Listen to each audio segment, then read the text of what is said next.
In Fallout, and then in Fallout New Vegas in particular, we really wanted to have sort of a lot of groups that people could interact with. Factions are really important to us. We didn't want to make it something where it was black and white, where you have this small group of good people against a small group of bad people. It's this very complex mixture of these different people and these different factions. The player has a lot of control over what he gets to do in the New Vegas area. He gets to influence what happens to an entire region, and in order to have that kind of influence, he needs to side with one of the factions and sort of decide where he tips the balance.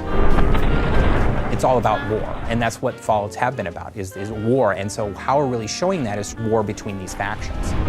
We want the player to sort of have that hesitation when they're like, where do I really stand with these organizations? Like, is it really the right thing to back X, Y, or Z?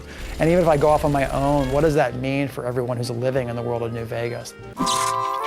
We have three primary factions, one of which is the New California Republic. Which is this big, sprawling government that's gotten too big for its own good. It's so big, it can't control its own territories, it can't police its own laws, it certainly can't protect its own citizens.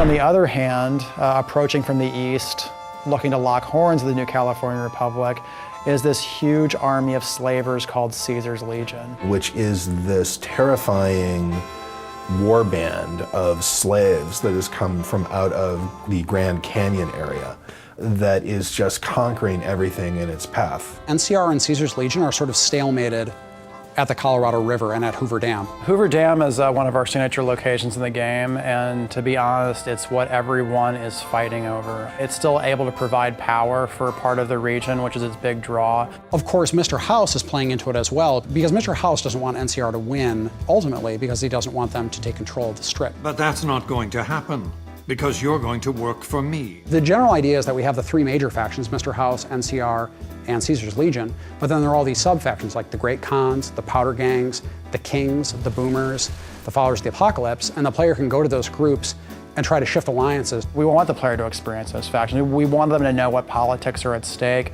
and what ideologies these organizations represent. So when they choose what factions they want to work with, it's based on something more than just a gut, they're good, they're evil reaction. So if you support Caesar, or if you support NCR, or if you help the Great Khans or the Kings, it's going to make a big difference.